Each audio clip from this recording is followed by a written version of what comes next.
What if the man you called husband was the reason your name vanished?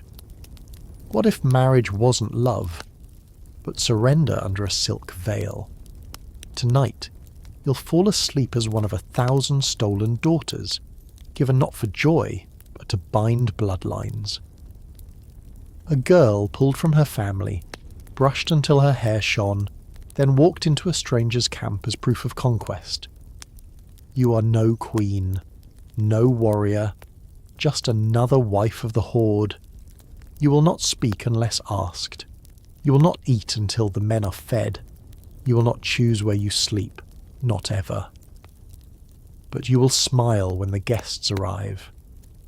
They say you were chosen. They say your children will be powerful. They say this life is an honour. But who chose you? Close your eyes. Feel the tent canvas shift with the wind, and let the hoofbeats fade behind you. This is not fiction. This is history, and it's going to sleep beside you tonight. If stories like this help you unwind, consider subscribing, only if it feels right. And tell us in the comments where in the world you're listening from and what time it is for you. Now, step carefully. The horde is watching. You do not know where you are. You only know it isn't home. The mountains are gone. The fields too. The air smells like hoof rot and boiled millet. You walk until your ankles swell and the skin between your toes splits. A girl behind you cries for her mother. A guard smacks her with the flat of his bow. No one cries after that. The line stretches for hours, then days. There are women from everywhere. Ross with flaxen braids, Armenians with scarred hands, Chinese girls too young to bleed. One of them tries to run. She doesn't make it far. The steppes have no trees, no places to hide. Every evening, you're roped together and made to kneel while the horses are watered. They do not feed you until the horses are done. That is the order now. Animals first. You second. The guards speak in clipped guttural words. You learn quickly not to ask questions. One woman tried. A Georgian widow with proud eyes and cracked fingernails. They slit her tongue. She marches beside you still, silent, spitting blood every few hours. They do not rape you. That surprises you. But Mongol law is clear. No soldier touches a woman taken for the Khan's household. Discipline is brutal. Even a thief loses more than his hand. You saw it yourself 2 nights ago. A man caught stealing from a cook's pot. He didn't scream when they disemboweled him. Maybe his mouth was too full. The steppe stretches endlessly, flat as iron. Sometimes a line of trees appears in the distance. Sometimes a ruined village. No roofs, just the bones of buildings. You pass through one with a crumbled monastery. Pages from a gospel flutter in the wind. One woman picks one up. A guard burns it in front of her. By the 3rd week, the women start to vanish. No screams, just missing. One night the girl who shared your blanket is gone. You ask no one. You already know. You hear that this route was once a silk road, that traders moved spices and porcelain this way. Now it moves wives. The path is beaten flat by thousands of hooves. Even the crows seem bored. You cross rivers. Not with bridges. The Mongols don't build those. You're forced to wade through. The water burns your feet. A woman behind you slips. They do not stop to pull her out. She disappears beneath the current. There are no songs, no prayers. Even the muttering has stopped. A strange kind of unity grows among you. No shared language, no shared gods, but everyone knows how to carry a body, how to catch lice, how to breathe in silence. One day, a falconer rides past. Silk hat, curved blade, a bird on his arm. He does not look at you, just at the sky, as if you are already invisible. You reach a field lined with bones, not scattered, arranged, stacked skulls in pyramids. They say this was a message, that the Khan wanted everyone to know what happens to cities that resist. Samarkand didn't listen, neither did Merv, neither did you. There is no burial here, no chanting. The bones bleach quietly under the sun. That night it snows. You huddle against another girl for warmth. She smells like goat fat and tears. You fall asleep to the sound of teeth chattering. Not yours. Not this time. Someone coughs until they bleed. No one offers water. You lose track of the days. You pass herds of shaggy horses, herders draped in fox pelts. They stare at you like they're selecting meat. Your guard spits near their feet and moves on. You follow. There is no choice. Ahead, you finally see smoke. Not from war, not from ruin. Cooking smoke. Camp smoke. You've reached a settlement, not a city. Just clusters of felt tents. Gers. The guards sit straighter in their saddles. You ask no questions. You already know. You've arrived in Mongolia, and you're still breathing. For now. There are rules. More than you expected. More than your husband had. You learn them by watching, and by watching others bleed. No one steals from the stores. No one cuts a head at the fire pit. No one touches the Khan's banner with dirty hands. One man tripped and caught himself on the pole. They dragged him out before he could apologise. He didn't come back. They say it's Yasa, the great law of Genghis. Written on scrolls, memorised by heart, recited aloud before battle. Disobedience is rot. Rot spreads. So the horde cuts fast. A man is lashed for watering his horse before the commanders. Another for letting his falcon feed on sacred prey, a swan. He offers his own arm instead. They take both. You see women whipped for breaking kindling too loudly during prayers, for crossing in front of an archer mid-oath, for leaving footprints on a burial stone. No one tells you the rules. You memorise them in scars. There's no shouting here, no chaos. Even in camps packed with tens of thousands, order hums like tensioned string. Each man rides with 4 horses, one for battle, one for hauling, one for retreat, one for rest. Each knows which saddle to use, which bull, which not. They say the Mongols can break camp and vanish in an hour. That scouts sleep with the reins in their teeth, that they hunt with falcons and eagles, and butcher with wire-strung bows from 100 paces. You once thought them savages. Now you see they're something else. Organised. Unstoppable. A commander rides past. He doesn't raise his voice, just lifts one finger. 3 men dismount, kneel, and crawl toward him. They stay bowed until dismissed. You ask a cook how he knew. He just says, "You see the eyes." That's enough. A boy spills goat milk. The pot was meant for the commander's mare. He's made to kneel in the cold, naked, all night. In the morning, his skin is blue. They do not heal him. He is led away. The women whisper of purges, of generals boiled alive, of sons hanged by mothers who failed the war code. They say Subotai once flogged 50 men for breaking formation. That Genghis himself ordered his own son beaten for theft. No one is above the law. Not even blood. Not even you. One evening a storm hits. Tents blow loose. Horses scream.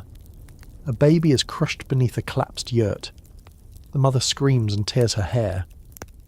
The next day she's sent to the goat pens. Not as punishment, as removal. Emotion is contagion. Grief spreads, and this army has no room for rot. At dusk they call it evening stillness. No one speaks. No one eats. The men sharpen their blades. The women clean the fire pits. Only the dog bark. And even they stop after a time. You sit with your hands folded, your eyes lowered, and you do not move, because the greatest law of the Mongol horde is to be still, until called to act. And when called, act without mercy. They call it selection, but it feels like slaughter. Not the loud kind, not blood on the ground kind.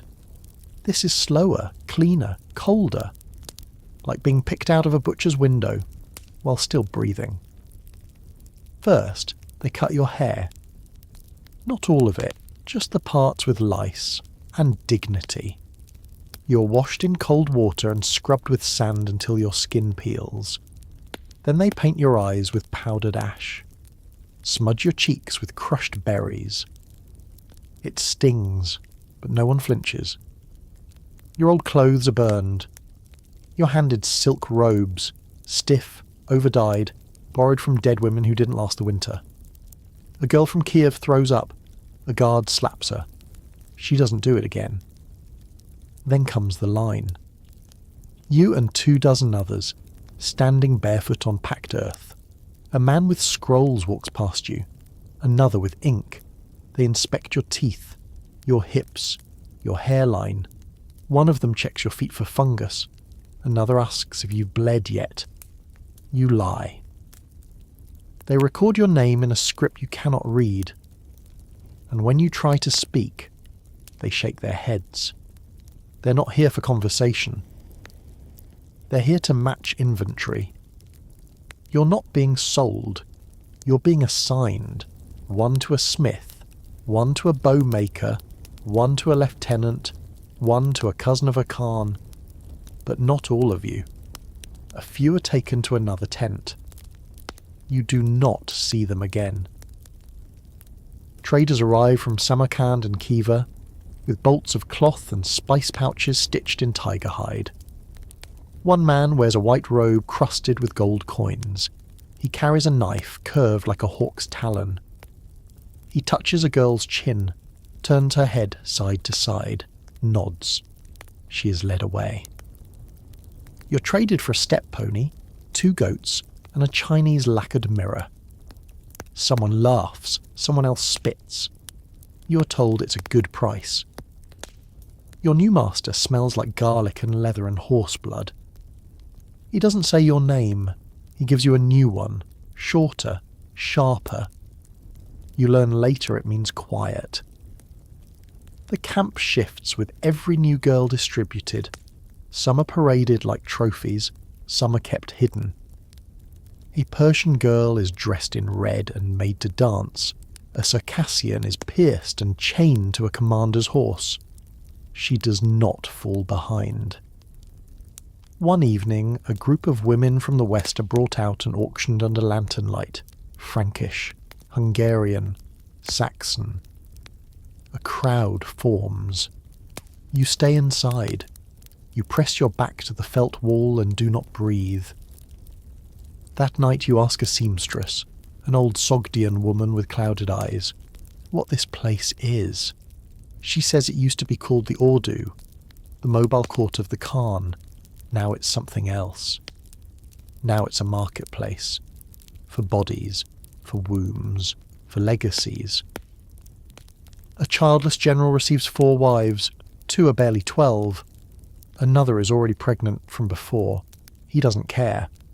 He just wants sons. He calls the baby inside her a gamble. If it's a boy, he'll raise it. If not, he'll try again. You are given to a man with 5 wives. His tent smells of pine tar and roasted lamb. You try to thank him, in case it helps.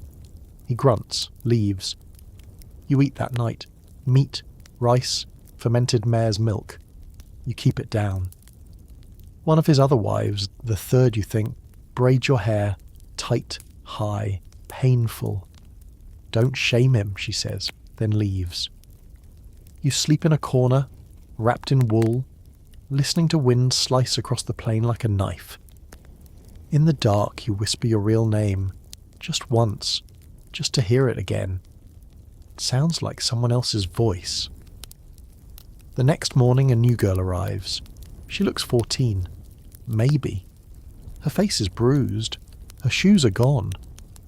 She's led to the tent next to yours. You hear her cry once, then not again. Later, you gather reeds for bedding. You pass the ash pit behind the goat pens. Something glints in the dirt. A torn piece of silver embroidery. You do not pick it up. You do not ask where it came from, because you already know. You expected a city? You were wrong. It moves. It breathes. It smells like meat, smoke, horsehide and boiled milk. No stone, no walls, no gates, just tents, thousands of them. They call it the Ordu, the court of the Khan. But it is not a palace. It is a command. Felt domes striped in black and red. Fur banners stiff with old blood. Each tent belongs to someone. Each rank is measured. In goats, in scars, in sons. You are not permitted to ask who lives where. You just follow. The tent is beginning to feel familiar now. Your husband's, they say, a minor commander. His men call him Bayar. You still don't know what it means. You still don't ask. He rarely looks at you when he enters, just gestures toward the fire pit. You sit, you listen, you learn. There are no windows, only seams, no beds, only mats. The walls are lined with saddles, weapons, jars of salted meat, a bowstring drying in the heat, a cracked horseshoe nailed to the central beam for luck. You aren't sure if it's working. A pot simmers with lamb and onions. You're handed a bowl. You eat quickly, not from hunger, from habit. Fast hands keep food, slow ones lose it. You sleep between the fourth wife and the girl who arrived last week. There are too many of you for the space. You learn to sleep without stretching, to curl tightly, to stay warm with someone else's legs pressed into your back, to wake before the first breath of dawn. Outside, the camp never sleeps. Trumpets at sunrise, wrestling matches before meals, drums at dusk. There is a rhythm here, a pulse. You begin to recognize it, even respect it. You are assigned to flax preparation, boiling and twisting fibres for bowstrings. The heat makes your knuckles raw. You soak them at night in goat tallow and spit. One of the other wives, the fifth, shows you how to wrap your palms in horsehair. It burns at first, then helps. She doesn't smile, but you nod anyway. It feels like something. The stables are louder than temples, packed with war horses and sheep, each beast fed better than you. Each man rides with 4 mounts, rotated by purpose. The white mare for speed, the black one for storm. Even horses here have titles. You don't. The Khan's tent sits on the highest rise, guarded by men in wolfskin. You pass it once, head lowered. Someone says he has a Chinese engineer inside building a fountain. Another swears they heard Persian songs from the yurt the night before. You wonder what kind of court this is. One where a woman like you can walk past a king's door with cracked feet and a bucket of lard. You no longer measure time by sun, but by what's boiling. If it's fat, it's morning. If it's broth, it's noon. If it's blood, someone disobeyed. You learn this without asking. Your husband's fifth wife, the quiet one, teaches you how to fold bedding so it doesn't smell, how to sharpen a knife without letting the blade sing, how to hide salt inside a braid. You wonder how many wives before you taught her. You do not ask. One afternoon, a woman beats her husband in the open. He doesn't hit her back, he bows. You are told she's a hatun, daughter of a Khan, ruler of a district once larger than your old kingdom. They say Genghis gave his daughters entire provinces, that their husbands followed them into war and died there. You will not be given a province. You are given a pot, a patch of goat dung to dry. Still, some days feel lighter than others. The wind doesn't always cut. The food doesn't always rot. The fourth wife hums while she washes your robe. You want to believe she cares. You don't ask. A boy is caught stealing grain. He is lashed. They're made to kneel in the open. Someone brings him a blanket after midnight. No one says who. The blanket is gone in the morning. That night your husband visits. He doesn't speak. You don't speak. You become something between cloth and breath, something beneath noticing. He leaves before dawn. Later you sit by the fire. The wind whistles through the seams. You stare at the curved ceiling, at the smoke hole, at the cold sky beyond. A woman is singing to her baby outside. 2 notes, repeated. You hum along, softly, to no one. They call him Bayar. Not to his face, to each other. In whispers, in warnings. The name means joy, but no one says it like they mean it. You're not sure how many wives he has. 4 you see regularly. 1 more, maybe, who sleeps in the saddle tent. The 3rd wife, the one who braided your hair, seems to know everything. The order of bowls at meals, the best way to clean wool with ash water, the quietest time to cry. She doesn't smile, but she watches you. Not unkindly, not kindly either. Just the way a woman watches another to see if she'll last. You don't ask her how long she's been here, because if she tells you the truth, you might cry. And if she lies, you'll know. Bayar speaks Persian badly. You understand it worse. Still, you know enough. He doesn't talk much, not to the women, not even to his men. Orders come in gestures, looks, flicks of the hand. Once, you saw him correct a soldier's saddle knot with a single glance. No words, no rebuke, just a rope adjusted. The others respect him.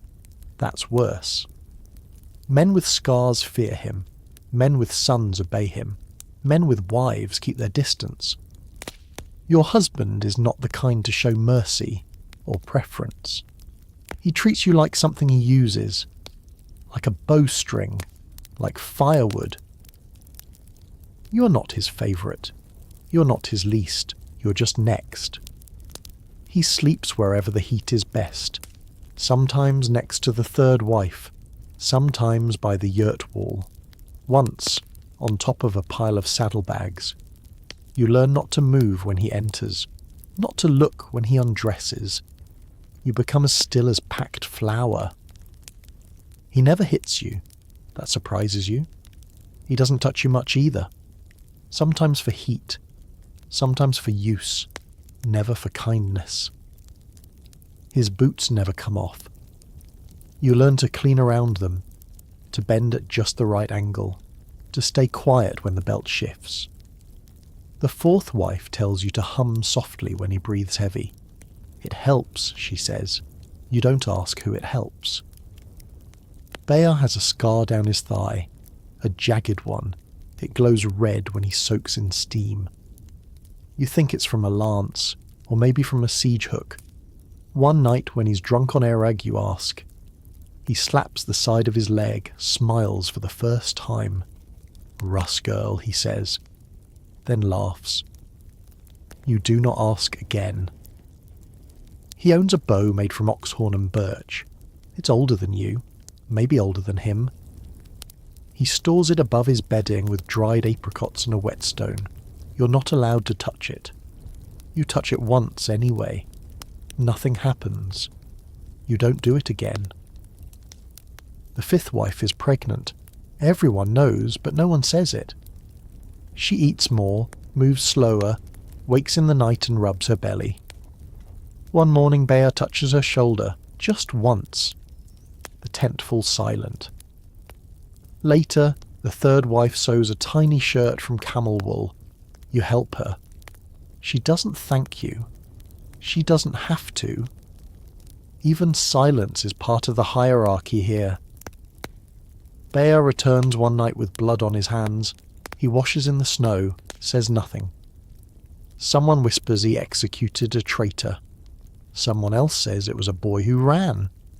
You don't ask. You stir the stew and pass him a cup.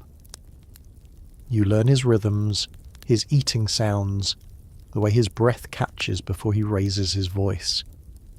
You learn how to be the exact weight he expects when he rolls over in sleep. You learn how to fold your rage into a needle and tuck it behind your tongue. Some nights, you look at his boots, still on, always on.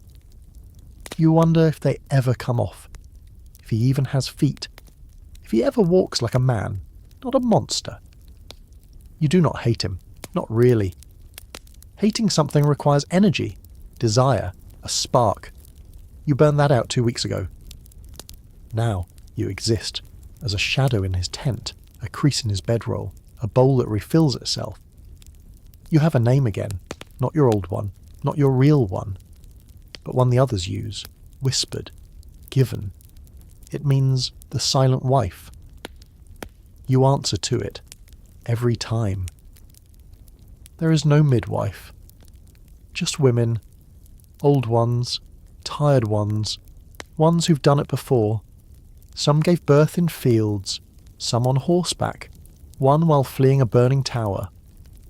They know what to do and what to ignore. The fifth wife labours for 2 days. Her screams are muffled by a leather belt between her teeth. She bites through it. When the baby finally comes, it is a girl. No one cheers. Your husband visits once, looks, leaves. The baby dies the next morning. Cold took her, they say. The fifth wife doesn't speak for 2 weeks. They bury the child outside the camp, not deep. The earth is too frozen. A flat stone marks the spot. Not her name, just a small cut of birch tied with thread. The other wives sing something without words. That night you burn your old scarf in the fire, the one with the blue thread from home. You watch it crumple, then vanish. You do not cry. 2 weeks later, the seventh wife gives birth in the open air. A boy, thick-necked, loud, healthy. Bea names him before sunset, calls him Temuge, after a cousin of the Khan. Meat is roasted, milk wine poured, a celebration. You do not attend. No one notices. You help wash the afterbirth instead. Scoop the mess with snow and prayer. You scrub until your fingers turn red, until you smell only iron. They say boys born in winter are lucky, that if they survive the cold, they'll survive anything. But so far, not many do. A girl from Bukhara delivers twins. Only one breathes. She nurses the dead one anyway, until someone takes it away. She doesn't eat for 3 days. Another woman, a Tangut bride with inked hands, bleeds for hours. They boil herbs, wrap her in felt, call for a shaman.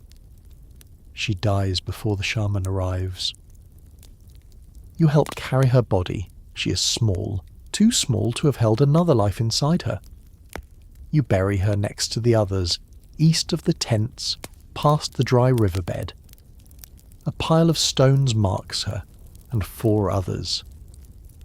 The air smells of milk and death, always. Sometimes it's hard to tell the difference. A rumour spreads about a Frankish girl who bore a Mongol general's son, then poisoned him with poppy milk. Some say she was flayed. Some say she escaped. Some say she married another Khan. You file the story away like a tool. Not for now, but maybe, one day. You start to feel different, not sick, not tired, just different. You say nothing. Not yet. You kneel near the fires and press a hand to your stomach. Nothing yet. But maybe. You watch Bayar drink. Nor meat. Laugh at nothing. You wonder what kind of father he will be. If he'll even notice. You wonder if it will matter.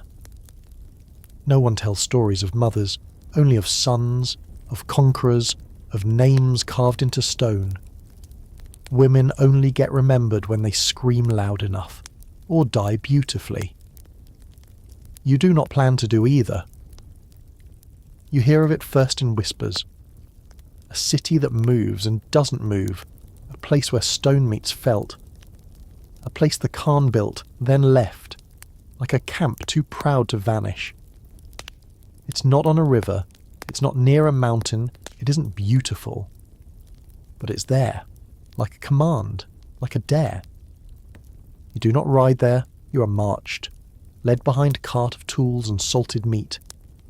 Your feet blister, your ribs ache, but you do not fall behind. The walls are low, unpainted, not meant to impress, only to mark where something begins. There is no gate, only a break in the stone. A soldier waves you in with the butt of his spear. The city is quiet, too quiet. No dogs, no gossip, no screaming merchants. Just the slow shuffle of boots and the hiss of cooking smoke. You expected grandeur, or at least noise. But Karakoram doesn't need to shout. It watches. The palace is at the centre, if you can call it that. It looks like a hunting lodge with delusions of empire. Low beams, sloping roof, columns carved from tamarisk, half burned at the edges. Inside, they say, is a silver tree, built by a Frenchman, commissioned by Ogedei himself. Its branches pour wine, 4 different spouts, each shaped like a lion's head. The mechanism runs on bellows and gears. You're not allowed to see it. But you hear the hiss, like steam, like breath. And when you serve near the outer courtyard, you see a man in silk robes press a lever and fill his golden cup. It smells like dates and sour milk. You want to laugh, but you don't, because the guards have crossbows. The artisans here don't speak your language.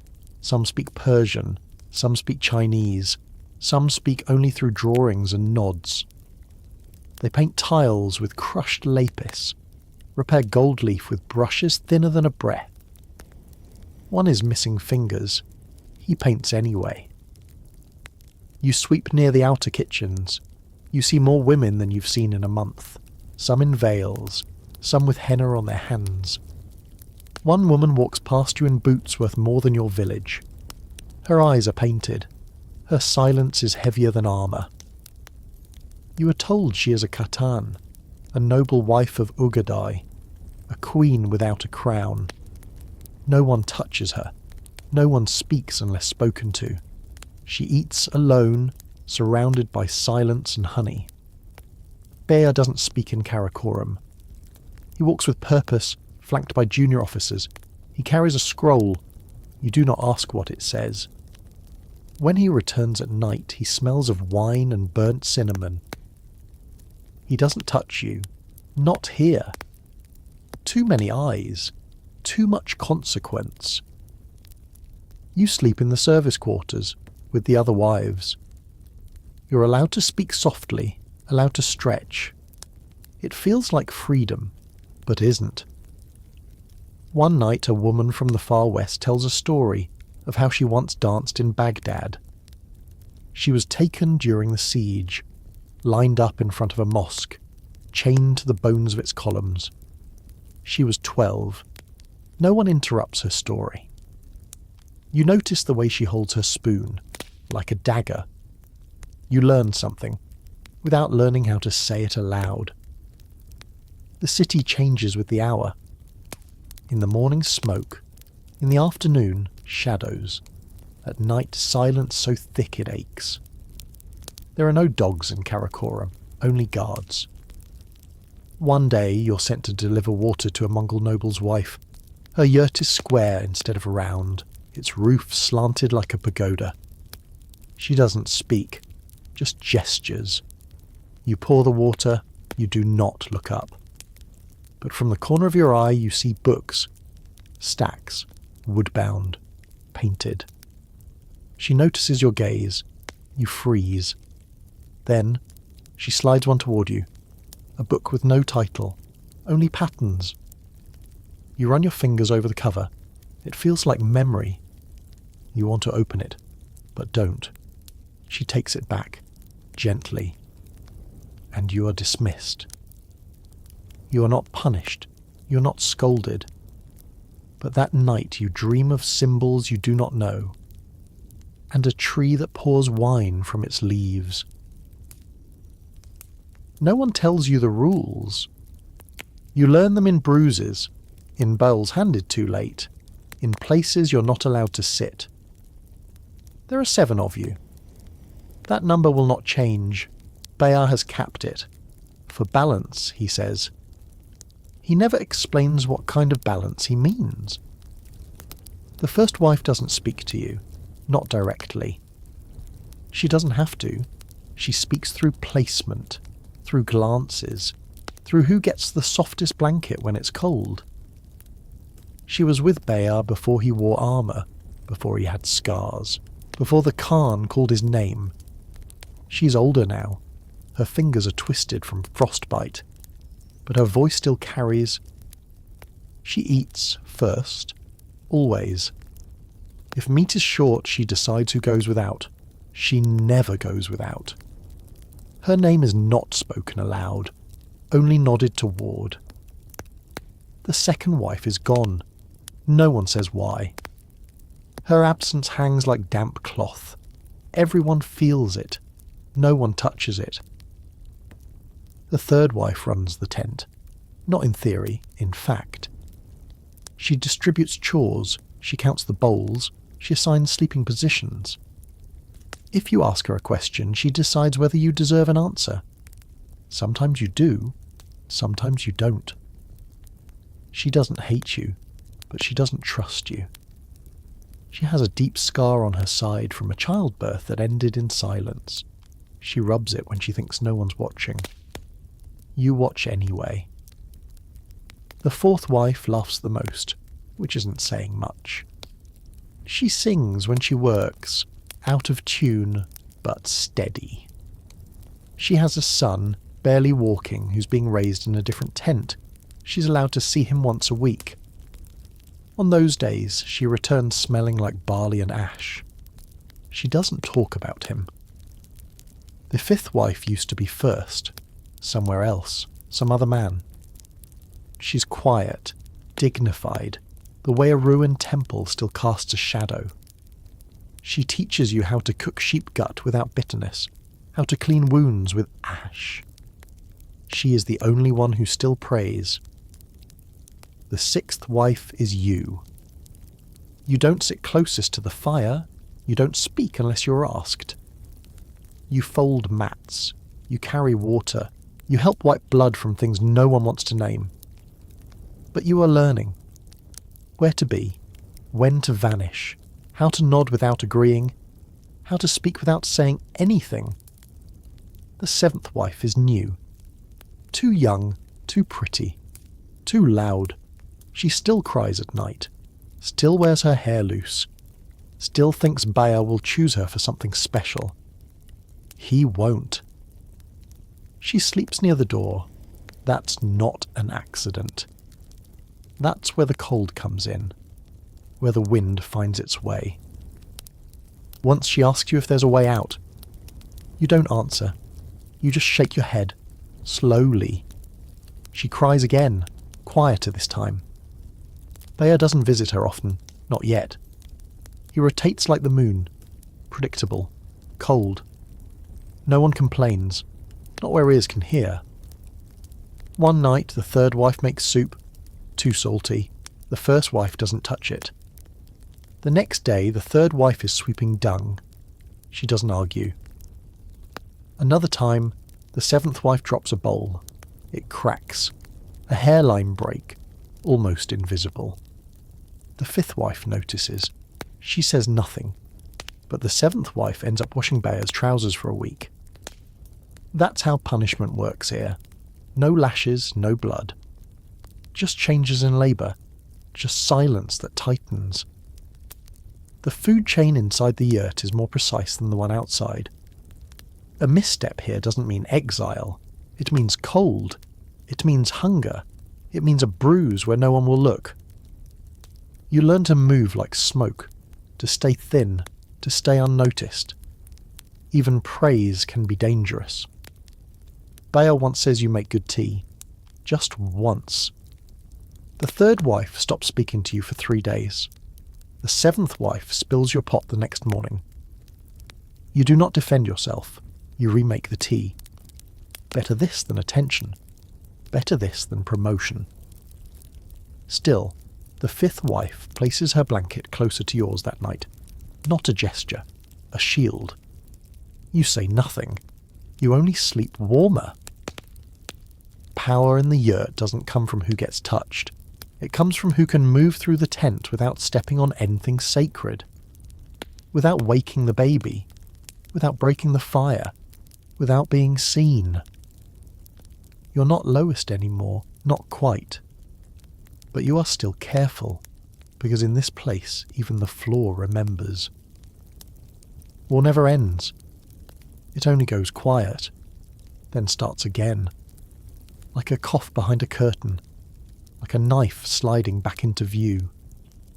Bear leaves without warning. One day, he's chewing bone at the fire. The next, gone.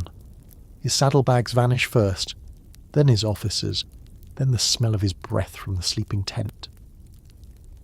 You're not told where he goes, only that it's west.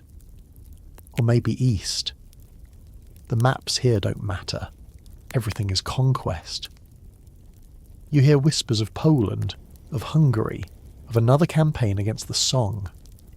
No one knows, no one asks, because knowing is dangerous. With Bayer gone, the tent changes. The silence becomes heavier. The first wife moves like she owns the earth. The third wife sharpens everything. The seventh wife hums, then stops. You dream more, sleep less, breathe quieter. You are pregnant, probably. You haven't bled in moons. You wake sick. You smell things too sharply. Sweat, goat, ash. You don't tell anyone, not yet. It's not that they'd hurt you. It's that they'd see you. And right now, invisibility is safer than sympathy. Bear sends no letters, but once a horse returns without a rider. Its flank is torn, its eyes too calm, its saddle bloody. The fifth wife places her hand on its neck, whispers something, then lets it go. No one asks whose it was. At night, you lie on your back staring at the tent seams. You imagine Bayer's knife in someone else's gut, or his own. You feel nothing, only warmth. A widow from Bukhara is assigned to your tent. She's thin, scarred, quiet. Her husband died in Nishapur, not in battle, in punishment. They say that after one Mongol scout was killed outside the city walls, Genghis ordered the entire population executed. Men, women, children, scribes, poets, even cats. She survived by hiding in a granary beneath sacks of millet. She lost everything but her hands. She braids rugs now, each thread pulled with such force, you wonder how the fabric doesn't bleed. She doesn't talk, not at first. But she watches you, watches your belly, then gives you a bundle of herbs wrapped in wax paper. You take it, say nothing. The air changes, news arrives. A city in the west has fallen. No one says its name, but the guards are drunk again. That's how you know. One of the wives, not yours, someone from another officer's tent, is beaten for asking when her husband will return. The man who strikes her doesn't speak the same language, but he understands shame. The woman doesn't scream. She doesn't even blink. She just gets up, straightens her scarf, and keeps walking. That's the lesson. Always walk. Even when your legs tremble, even when you're bleeding, even when the snow inside you hasn't melted in weeks. You begin marking time with knots. One for each day Bayer is gone, one for each day your belly feels heavier, one for each woman who doesn't return. Your blanket becomes a map. The Bukhara widow helps you stitch a small doll. For luck, she says. It has no eyes. You don't ask why. The third wife starts rationing salt. The fourth wife counts spoons. The seventh wife sings lullabies you shouldn't know. You wonder what she left behind. You don't ask, because in this place, memory is dangerous. Finally, a rider arrives. Not Bayer, a courier. He carries a torn flag, a ring, a tooth. He names the men who are dead and the ones who will not return. Bayer is not on either list. You're not sure if that's better or worse. You sit by the fire that night, one hand on your belly, one on the doll, and you whisper a name you've never said aloud. Not yet, but maybe. Soon. They come from everywhere, and nowhere. No one says where they were taken from, only that they arrived. On carts, on foot, on horseback, tied at the ankles. You meet them at water stations, at wool piles, in kitchens not your own. Some have names, most do not. You remember faces, you forget everything else. There's a girl from Sogdia with hands too delicate for labour. She used to copy scrolls in a merchant's house. Now she skins goats. She speaks 6 languages, and none of them help her here. There's a Tangut girl who limps. She won't say why, but you notice how she sharpens her spoon into a point. She braids your hair once. Tight. Too tight. You let her. A Georgian woman teaches you a song. No words, just humming. A melody that sways like the sea. She says it's a lullaby, then bites her lip hard enough to bleed. There's a French nun who speaks only when no one's listening. She wears a cross beneath her tunic. Stitched in. Hidden. She tells you God has not abandoned you. You don't believe her, but you nod. You sit in circles at night, when the guards sleep, when the babies are fed, when the cold forces you close. That's when the stories come. Not in one language, not in one voice, but like wind under a door, all at once. You hear of a girl who once danced for a Hungarian king, of another who rode a stolen horse 5 days before being caught. You hear of a woman who bit off a man's ear and was traded for salt, of another who poured molten butter on her captor while he slept. They whisper these stories like prayers, not because they believe them, but because they need to. You do too. Because sometimes survival isn't about eating. It's about imagining what you'd do if you weren't afraid. You trade things, not goods, not food. Knowledge, secrets, techniques. The Sogdian girl shows you how to mimic noble posture. Shoulders back, eyes low. The nun teaches you how to count in Latin. The Tangut teaches you how to poison meat with apricot pits. You teach them how to stay quiet when their name is called, how to tuck stolen thread under the tongue, how to cry into a pot to keep the noise inside. None of it saves you, but all of it helps. One day, a new girl arrives from the Ilkhanate, brought north after a raid near Baghdad. She's silent for days, then tells you her sister set herself on fire rather than be taken. She says it like she's proud. You don't ask how she feels about being the one who didn't. Some questions are wounds. There are so many women now, you lose track of faces, of accents, of what's true. Some pass through like smoke, gone before their names can stick. Some stay, married off, reassigned, broken down into other roles. You hear of the one made a translator, another a laundress for the Khan's winter coat. One becomes a wet nurse, then a ghost. You begin to see the women not as prisoners, but as infrastructure. Weaving the ropes, pouring the wine, warming the yurts with their silence. The empire isn't built only on horses. It's built on women who don't scream. Still, sometimes you do. Not aloud, not with your mouth, but in your bones, in your skin. It sounds like breathing. It sounds like surviving. The camp coughs. Not just one yurt, all of them. A sound like torn cloth, dry throats, hot cheeks. Then fevers, then deaths. No one says plague. No one needs to. You see it in the way the guards wear cloth over their mouths, and how the stew boils longer, in the sudden silence where a baby used to cry. Someone drags a cart behind the meat tents. You're not sure if it's for food or bodies. You stop asking. Then comes the drum, low, steady, like a heartbeat too big for the chest. The shaman has arrived. They call him Buka, a name that means serpent in the old tongue. He wears goatskin robes streaked with blood and ash. Feathers hang from his arms, bones jangle at his waist. His face is painted, half white, half red, one for the living, one for the dead. You're summoned, not asked, summoned.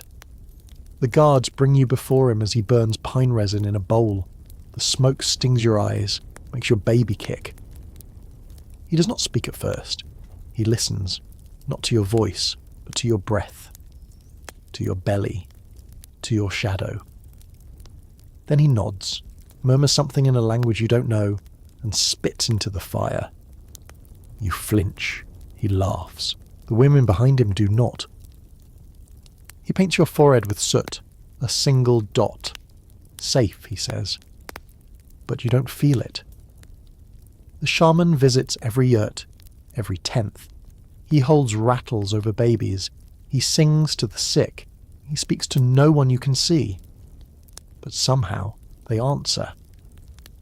The Georgian woman tells you shamans were feared more than generals once, because they spoke to the wind, and the wind, she says, never lies. You don't know if you believe her, but the air does feel different. The fever stops spreading, not overnight, but enough.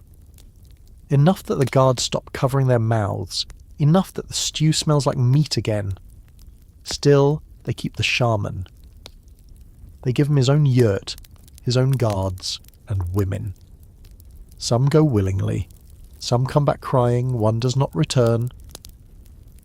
You hear things about the way he reads women, about what he needs to see inside them. No one stops him, not even the wives of commanders. He carries no sword, no orders, only a pouch of herbs and a bone needle. And yet when he enters a yurt, everyone bows. You see the widow from Bukhara spit when he passes. A small thing, quick, almost a prayer. He doesn't see, but you do. Then one night, you're summoned again. No warning, no reason. You enter his yurt. It smells of deer fat and something sharper. Root, maybe, or rot. He's grinding something between two stones, muttering. You stand, silent. He tells you to sit, points to a cushion shaped like a skull. You don't ask what animal. He says your child will live, says he saw it in the smoke, in your shadow. Then says it might not, depending on whether the Khan dreams of crows. You don't understand, but you nod, because understanding is not the point. He gives you a pouch, dried mushrooms, wormwood, a strip of horsehair. You're to burn it during labour, to keep the spirits from taking what's theirs. You thank him. He waves you off, already muttering to the fire again. You leave, but the smell follows. Back in your tent, the fourth wife is mending socks. She doesn't look up, just says, "He likes girls with quiet eyes." You don't answer, because yours are loud now. That night the wind howls, harder than usual, like it's laughing. Or warning. You wake with wet thighs. Not blood, not sweat, something else. The air is too still, the goat's too quiet, the fire too low. You already know. You don't scream. You don't have to. The fourth wife sees your face and rises, takes the boiling pot off the coals, pushes her sleeves up. No one calls for the shaman. Not yet. Only the Bukhara widow comes, carrying a folded cloth and something sharp.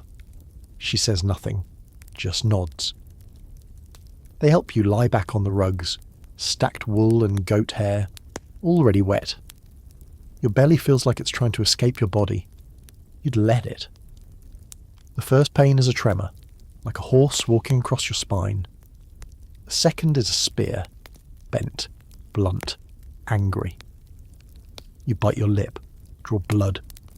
The Bukhara widow presses your knees apart, her hands firm, her face expressionless. No prayers, no words, only heat and water and something old in her eyes. Labour, here, is not ceremony, it is function. The women of the steppe give birth squatting in tents, in snow, in wind. They tie the umbilical cord with mare hair. They chew the afterbirth if it won't come. You are not the first, you will not be the last. The pain becomes rhythm, then rhythm becomes silence. You fall inside yourself. There's a river, you think, and you are face down in it. The water is full of screams, but not yours. And then, a cry. High, sharp, alive. You try to sit up. You fail. The fourth wife presses your shoulder, shakes her head. Not yet. The Bukhara widow wraps the baby in linen, washes it in salt water, ties the cord with red thread, burns the placenta. Mongols believe the afterbirth carries the soul's door. To leave it unburned is to invite wolves. Only then do they let you hold him. He's warm and small and loud. So loud. You laugh. Not because it's funny, but because it's real. Real in a way nothing has been since the day you lost your name. He has his father's ears, but your mouth. Open. Always opening. The other wives come, not all, but enough. They bring things, a strip of wool, dried cheese, one even leaves a scrap of silver. Offerings, of a sort. One places her palm on your son's forehead and whispers, "Temuk." You don't correct her. You don't have another name ready anyway. The camp doesn't mark births, not officially, too many. Too often. But the guards nod when they pass your tent, and someone leaves goat's milk by the entrance. That's enough. At night, he doesn't sleep. You rock him against your chest, count his toes, sing the Georgian lullaby, even though you forget most of it. He cries like he already knows what this world is, like he wants no part of it. You tell him you didn't either. But here you are. In time, your milk comes. And with it, calm. The shaman visits once, looks at the baby, spits twice, says, "Strong lungs," then leaves. That's as close to a blessing as you'll get. You watch your son's chest rise and fall. He is not freedom. He is not future. He is a fact. And in this place, facts are precious. You name him nothing. Not yet. Only whisper promises, like wind, like thread, like breath that dares to stay. The men begin arriving with the thaw. Not just traders or hunters, but horsemen, banners, scouts. You watch them crest the hill like waves in armour. Their breath fogs in the early spring air, their saddles shine. Bayar doesn't explain. He doesn't need to. The Kurultai is coming. A grand assembly of all the Mongol lords, called only when empires are carved or crowns passed down. In the old days, they gathered beneath the open sky, on horsehide carpets stretched across frozen earth. Now they come with tents taller than trees and guards sharper than truth. You are told to remain inside, but the walls of felt do not block whispers. The fourth wife hears that the Khan's sons are fighting. The Georgian girl swears a Chinese scribe was executed for using the wrong honorific. And the Bukhara widow, always grim, says, "When men gather like this, someone always bleeds." Bayar is tense. He shaves more often, polishes his boots, does not speak during meals. You catch him staring at your son once, not with softness, but with calculation. Temuga has started crawling, too small to matter, but not forever. Then the command comes. Bayar is summoned. He rides east at dawn, flanked by 30 men. You are not told where. You are told to wait. That night the camp smells of horse sweat and boiled mutton. The stars feel closer, like they're listening. The women gather in one yurt, old enemies now sitting shoulder to shoulder. Fear does that. The Georgian girl says her father once advised a Khan, briefly, and was exiled the next year. The widow says she met the old Khan once, that he smelled like mint and rust. Nobody laughs. You don't speak. You watch the candle stub melt into itself. The next morning, new guards patrol the edges of camp. Not Bayar's men, not friendly. You wrap Temuga tighter. You do not leave the tent. By the second day, the yurt feels smaller. By the third, it smells like waiting. You try to pray, but your prayers dissolve in your mouth. And then, a bell. Not loud, not near, but sharp and real. It rings once, then twice. That means decision. No one says what kind, but the camp quiets like a held breath. When Bayar returns, his face is stone. His clothes are cleaner than when he left, which is not a good sign. He calls the wives together. Not all, just the first 5. You stay in your tent, so does the 7th. You listen. You hear nothing, which somehow says more. Later, the 4th wife returns. Her hands are shaking, she drops a bowl. "They executed 3 men, she whispers, 1 for interrupting." You don't ask about the other 2. Bayar doesn't visit your yurt that night, nor the next. When he does, he doesn't speak of what happened. He speaks only of grain and taxes and how your son should begin riding next spring.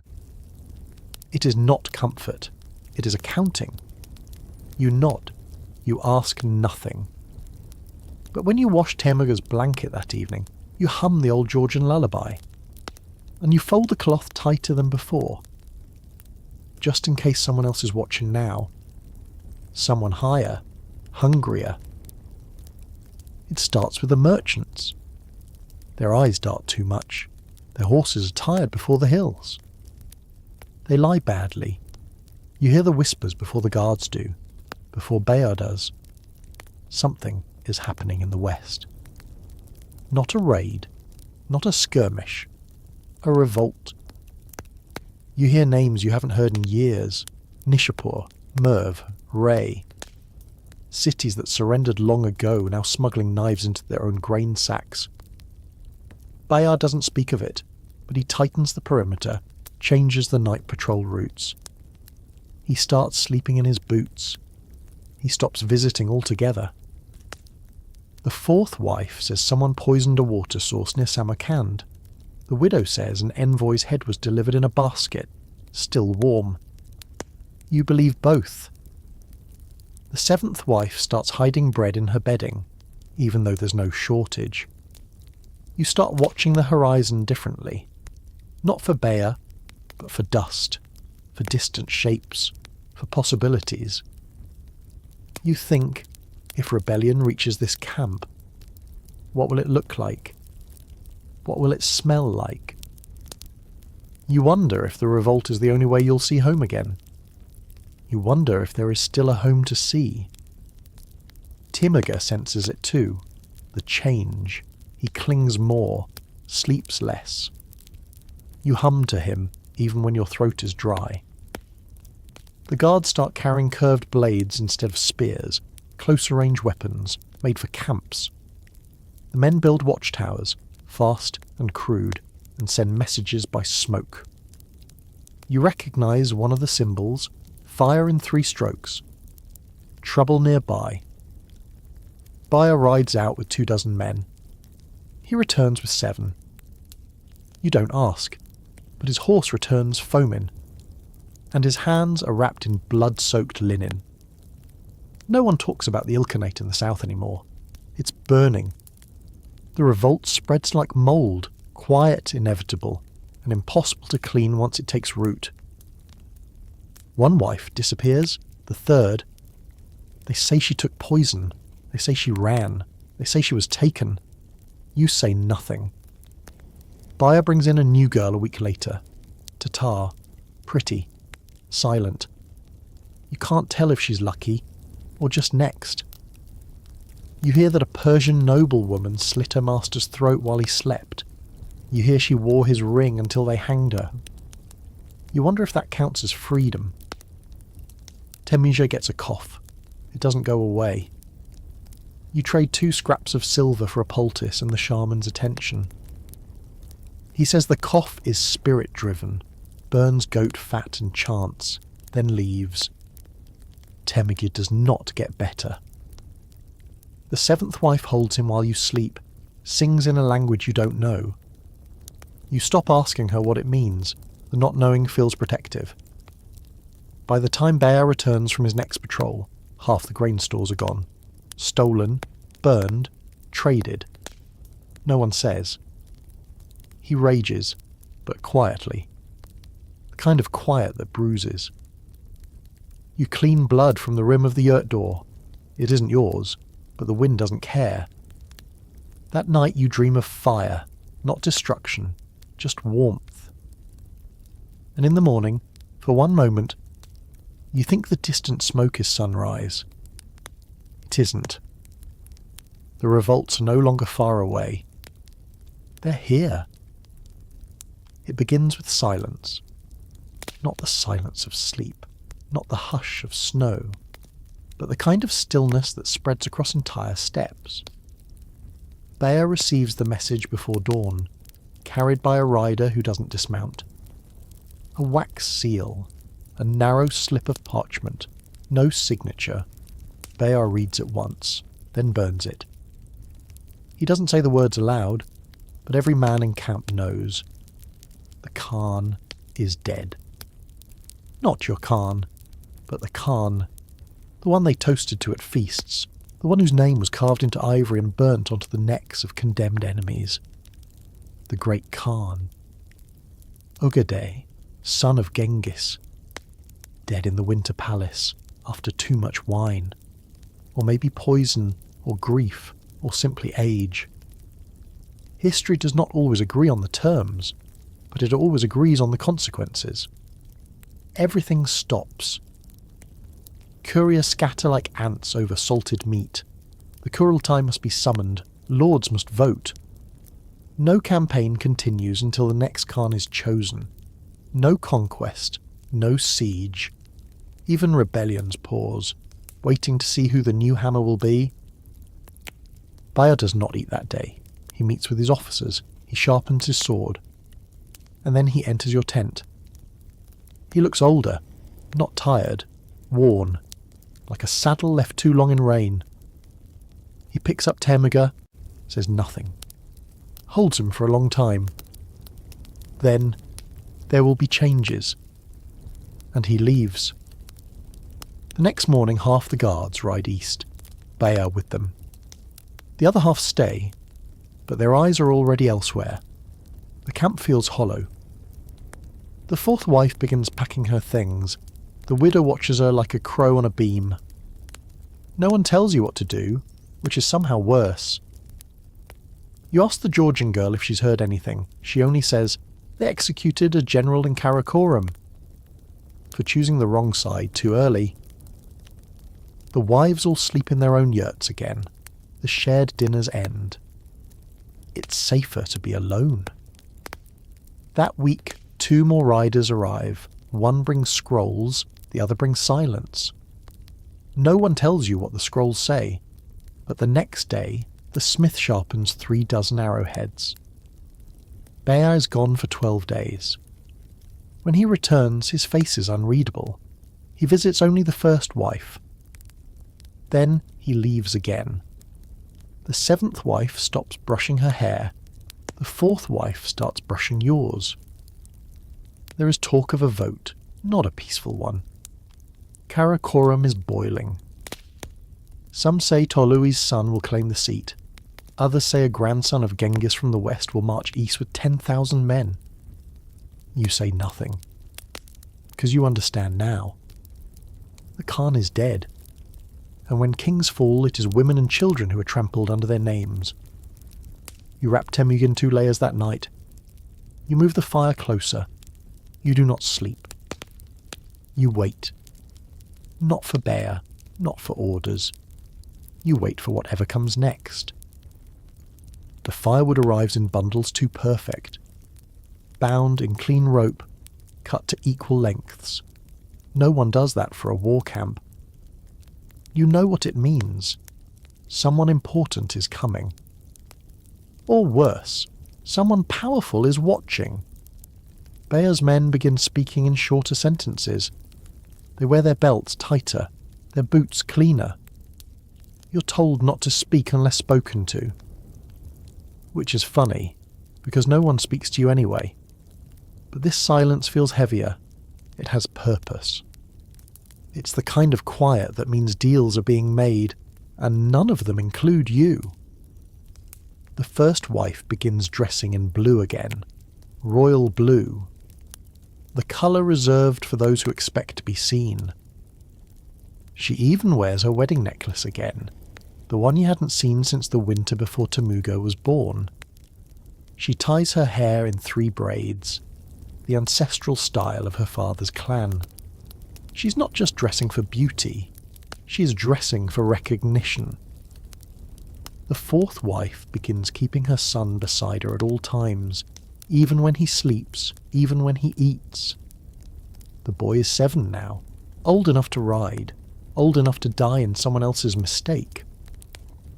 You find yourself watching Temuga sleep, not because it's sweet, but because you need to memorize him, in case he vanishes. Bayar doesn't return that week, but scrolls arrive, carried in lacquered cases. They bear the seals of 2 clans you don't recognize, but the guards do. They stand straighter that day, sharpen their blades slower. Later that night, the first wife hosts a private feast. She invites only those who still have both sons and secrets. You're not invited, but the widow brings you leftovers in a folded cloth. Grilled lamb and fermented mare's milk. It tastes like power you weren't meant to share. In the morning a new rider arrives. He bows before entering Bayar's tent. When he leaves, his horse has no saddle. Everyone notices. Bayar arrives 2 days later. His beard is longer, but his expression hasn't changed. Until he sees Temuga, and then it softens, just enough.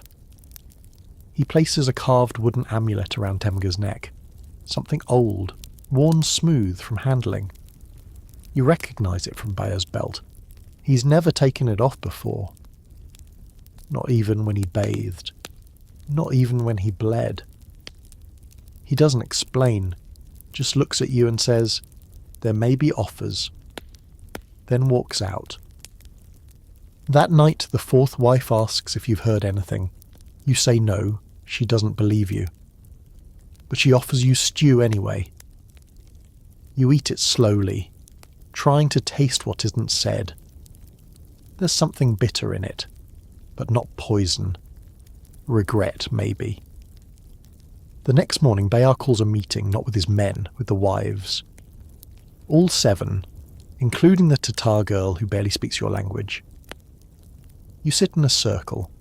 Bayar stands in the centre, his shadow touching each of you in turn. He speaks slowly. Things are changing. The next Khan will rise. Loyalties will matter more than oaths. And then, they're asking for sons.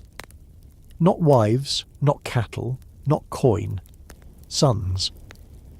He doesn't say who they are, but he doesn't need to. The wives all know. The power brokers in Karakoram, the warlords with scrolls and ambitions. Sons are bargaining chips, proof of lineage, pawns that might grow into kings, or might die before dinner. You don't speak, but your fingers tighten around Temüge's sleeve. He's watching you, wide-eyed, curious. He doesn't understand. Not yet. The meeting ends without decision, but not without consequences. The first wife sharpens her jewellery hooks. The 4th wife prays louder. The 7th wife stops talking altogether. That night, you hide Temüge's clothes under your mattress. Not because they'll be taken, but because it's something you can still control. Bayar doesn't sleep in anyone's tent that night. You don't sleep at all. You used to flinch when people raised their voices. Now you don't even blink. Bayar shouts at the stablemaster. The man bows, apologises, scrapes manure off his own boots. You keep walking. There was a time when that would have rattled you. Now you're just calculating how close you are standing. Temüge watches you closely these days, not like a child watches a parent, but like a scout watches distant fire. He's learning to read your silences. He asks fewer questions. That's what scares you the most. The 4th wife still sings to her son. The 1st wife now meets with visiting cousins alone. The 7th wife has taken to walking before dawn, barefoot in the grass. You've stopped doing anything that isn't useful. You hide knives where no one thinks to look, not because you plan to use them, just because it's better to have the option. Bayar hasn't touched you in weeks. You're relieved. Your body's not for bargaining anymore, it's for surviving. There is no softness in your posture now. Your eyes have edges. You see the Tatar girl watching you. She mimics how you wrap your scarf, how you answer questions with questions. You were once like her, thin wrists, quick blinks, thinking goodness might save you. It won't. Bayar sends a letter with no seal. You open it while Temüge sleeps. It says, "Tell no one. Ride at dusk." You don't hesitate. You pack in silence. Wrap Temüge in a wool blanket and braid his hair down tight. You leave before the evening fire is lit. Bayar waits just outside the southern edge of camp. 2 horses, 3 guards, no words. He helps you into the saddle like your glass. You aren't. The ride is long, not fast, but deliberate. You don't ask questions. You know better. You arrive at a compound made of pale stone and woven reed, a luxury post for favoured commanders. You're escorted to a yurt with furs laid thicker than any you've slept on. Bayar sits across from you. He says, "You're to remain here for a month. No reason, no comfort. Just that. Then, don't trust the second servant." Then he's gone. You don't cry. You take stock. 1 window, 3 rugs, 5 spoons. You count everything. The second servant brings soup. You spill it on accident. Watch her face. No flicker, no frown, which is worse. Temüge says he misses his books. You say they'll be waiting when he returns. He asks if his father is angry. You say no. It's not the first lie you've told him, but it's the one that stings the most. You dream of your mother that night, her hands rough from bread making. You don't remember what she smelled like anymore. only that she used to hum when she needed dough. You wake with your fists clenched. In the morning, the third servant offers you tea. You thank her. Mean it. She has a crooked tooth. It reminds you of your cousin. You find yourself trying to remember your cousin's name. You can't. Too many faces. Too many years. Too much silence. You look in the polished bronze bowl they've left for washing, see your face. You're older, sharper. Your mouth doesn't curve the same way. You're not the girl who was taken from a burning field, not the girl who flinched at horse hooves, not the girl who waited to be loved. You're not even a girl anymore. You're something else. Something that learned to make space where there was none, to mother a boy and a secret at the same time, to love without making a sound. You are not the same, and you're not sorry. They start piling the wood 2 days before the moon changes. Not scrub brush or hay. No, this is aged timber, bone dry and stacked high. Men are excused from hunting. Women are told to braid their hair. The children are scrubbed until their ears shine.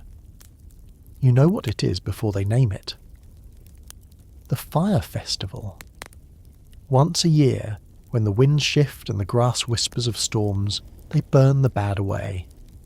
Or so they say. You've never seen this one before. Bayah hadn't held it since before the rebellion near the northern ridge. Too dangerous to gather that many people. Too many eyes, too many knives. But now it's back, which means something has changed. Or is about to. Bayah's men dig a trench for the ash. They ring the camp in white stones. A black horse is groomed until it gleams. And a goat, always a goat, is tethered near the firewood.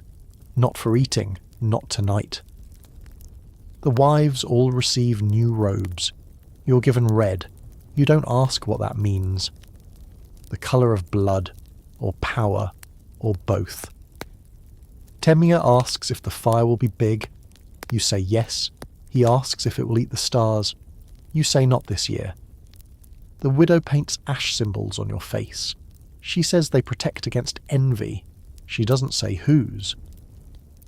The fire begins at sunset. A horn sounds low, like thunder with a throat. Everyone gathers. Everyone. Even the ones who never show their faces. Even the one-eyed elder from the southern post who still smells like camel hide and loss. Bayah wears white. His son rides at his side. Not Temuga, the older one. You watch Bayah's gaze flick across the wives. You know the order now. Who smiles first? Who nods last? Who never meets his eyes? The fire climbs fast. No struggle, no hesitation, like it was waiting.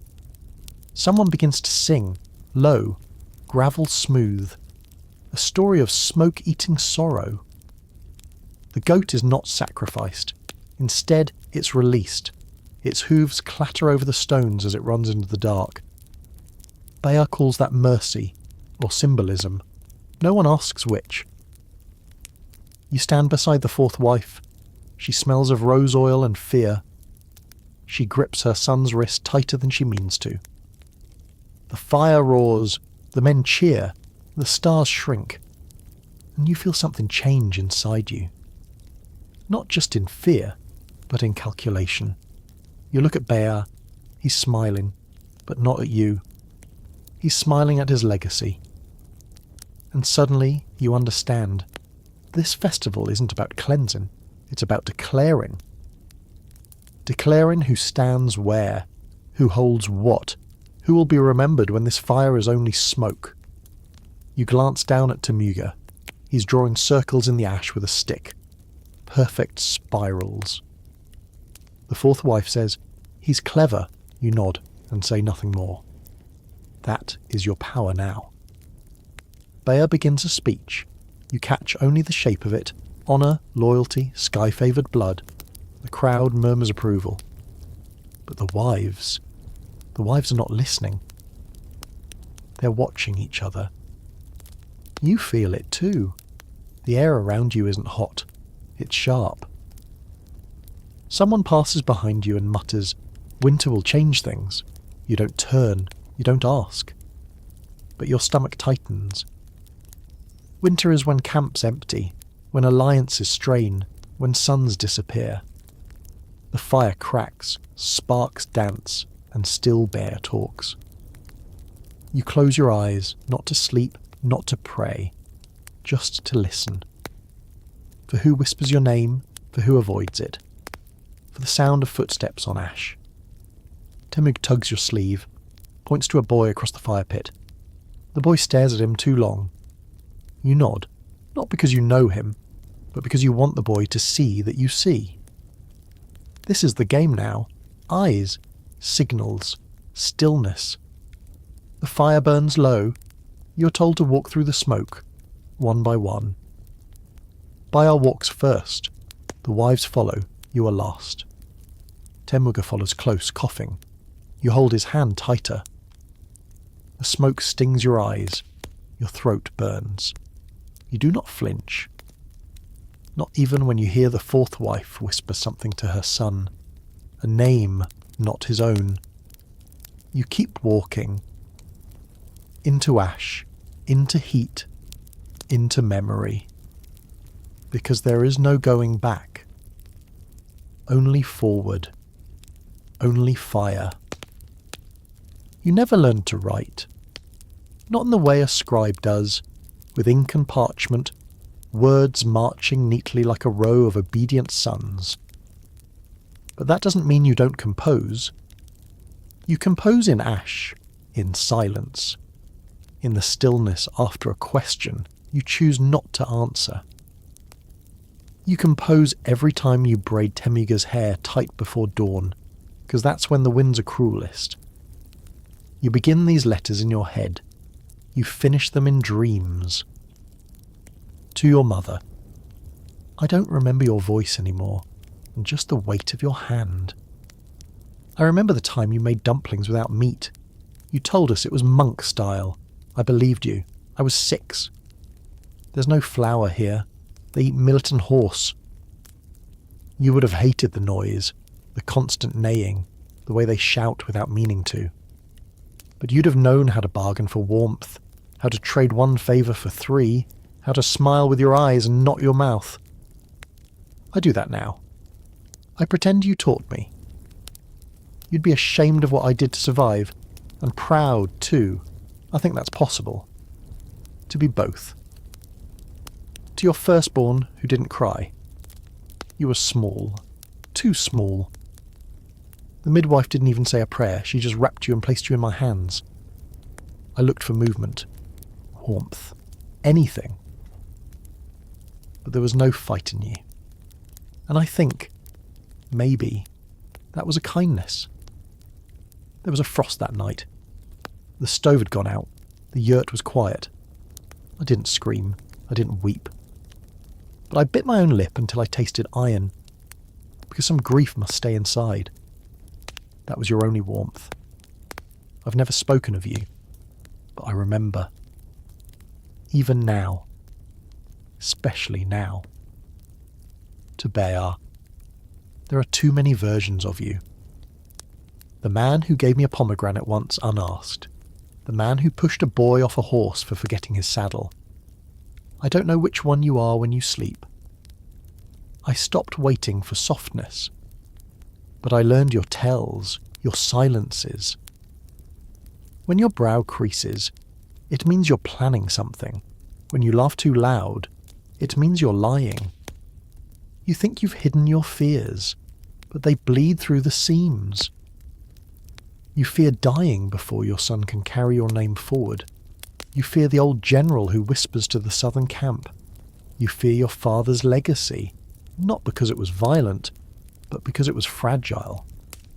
And so you build walls around your sons, around your wives, around yourself. But no wall holds against time. You know that. That's why you burn things. To the fourth wife, I know you hate me. It's all right. You have more right to this place than I do. More smiles from Bayar, more stories told at your fire. But none of that will save you. You thought your son was the heir. He still might be, but so might mine.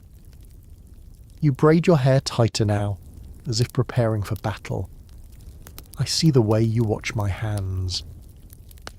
Let's agree not to poison each other. Yet. To Temujin, I don't know what kind of man you'll become. I only know that you came from pain, and that I want more for you than obedience. Don't listen when they say your heart makes you weak. It makes you dangerous to the right people. If you ever run, run smart. If you ever lie, lie well. If you ever love, love someone who remembers your first scar. Remember I named you after a cloud that does not break, and that I never wanted this for you. But I also never wanted you to die in someone else's war. So I stayed, so you wouldn't have to. Someday you'll understand what that means. There are no letters here, no parchment, no seal. The Mongols say spoken words vanish, but what is remembered becomes real. So you remember these things. You speak them to the stars when no one else is listening. You murmur them into Temujin's hair as he sleeps. And still, you never write them down, because writing them would make them real. And if they're real, they can be found. And if they're found, they can be used. So you let them live in silence. Letters never sent, but never forgotten. Temujin's 8 now, old enough to follow instructions, to feed the goats, to carry a small knife. Old enough to ask questions you're not ready to answer. Today, it's simple. Why don't we live in the big tent with Father? You hesitate, only for a breath, but he sees it. He sees everything now. You tell him, because it's too noisy. You sleep better here. He nods. He believes you, for now. That is the first lie, and it is not the last. Later he asks, why don't the other boys play with me? You say, they're just jealous of your bow. He believes that too. He doesn't know that they've been warned, that their mothers hiss your name behind canvas walls. That one of them is Bayar's other son, and the 2 boys are close in age, too close. The steppe has no courts, no scribes, no parchment scrolls. Succession is drawn in blood, not ink. Bayar promised all his sons would ride, but only one will lead. And already eyes are watching, weighing, guessing. Temujin is smart, smarter than Bayar expected. When he recites lineage from memory, Bayar's face softens. When he crafts a saddle by hand, the old warrior with no teeth nods in approval. When he beats the general's boy in a race, even with the slower pony, Bayar laughs, too loudly. That night the general's wife leaves a pouch of crushed herbs outside your tent, wrapped in cloth, a message. You burn it without touching it, but you get the message. Temujin is not safe. He asks, will I lead the horde someday? And you tell him, only if you want to. Another lie, but not entirely. Because he may not get the choice. Because others will choose for him.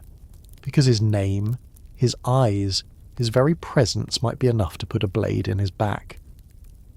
You begin teaching him things the other boys don't learn yet. How to spot poison in meat. How to fake sleep. How to eavesdrop without moving your head. He thinks it's a game. You let him think that. It's easier than saying, I don't want to bury another son. You whisper to Bayar one night, send him away. To the southern camp. For a season. Bayar frowns, says, they'll think he's weak. You say, they'll forget about him. Bayar doesn't respond. But the next day, the southern rider comes with new orders. Temuza will leave before the frost sets in. You pack his bag. You stitch charms into his sleeve. You tie a wolf's tooth inside his boot. He hugs you, grinning. He thinks it's an adventure. That night your arms ache, as if holding him in memory. You think of all the things you didn't say, that you'll never say. You didn't tell him he has a brother who watches him like prey. You didn't tell him that his own father fears him. You didn't tell him that power is a sickness, and it can infect children. You told him a lie, a small one, a safe one, because the truth is too sharp, and you're not ready to see him bleed. He'll come back taller, stronger, more curious, more dangerous. You'll lie again, to keep him kind, and again, to keep him alive. The drums have stopped. No more dawn rides, no messengers racing across the grass, no horses tethered in long snorting rows, just stillness. You sit outside the tent, a pot of cooling broth at your side. The wind carries no orders, only dust. Baya is gone, not by sword, not by poison, not even by one of his sons. He just stopped. They say it was a fever. They say it was the cold. You know better. He was tired, and he let the silence take him. There was no great funeral, no sky burial, no eagle released to fly circles round the soul. Too many heirs, too many knives behind backs, too much watching. So they buried him quickly, quietly, under stones. They marked it with nothing. That is the Mongol way. No tomb, no name, just ground. Temig returned 2 moons later, taller, sharper, still yours. He asks no questions about his father, just walks beside you, quietly. You let the silence stretch. You don't fill it. You let it carry weight. Because that's how memory works out here. Not in stories, in pauses, in the things left unsaid. The other wives drift like ghosts now. One remarried. One vanished in the night. One walks the camp muttering to spirits. Only you remain still, rooted. Because someone must stay behind, to tend the ashes, to feed the goats, to keep the old name from slipping entirely into wind. Temuga asks, "Were you happy here?" You pause, long enough for him to think you haven't heard. Then you say, "I survived." He nods and says nothing else. A raven lands nearby, tilts its head, flies off again. In the old beliefs, the raven is both messenger and witness. It carries the soul skyward, or brings warning, depending on the wind. You do not believe in omens anymore, but you watch anyway. Because habit is the last kind of faith. Night falls. You light no fire. Temujin leans against your side. Somewhere, another horde is gathering. Another Khan rides. Another girl is being led into a tent for the first time. The world does not change. Only names, only faces, only the order of who eats first. The stars are sharp above. The steppe stretches flat and vast, like it always has, like it always will. You close your eyes, and the steppe is quiet. So quiet. It almost feels like peace.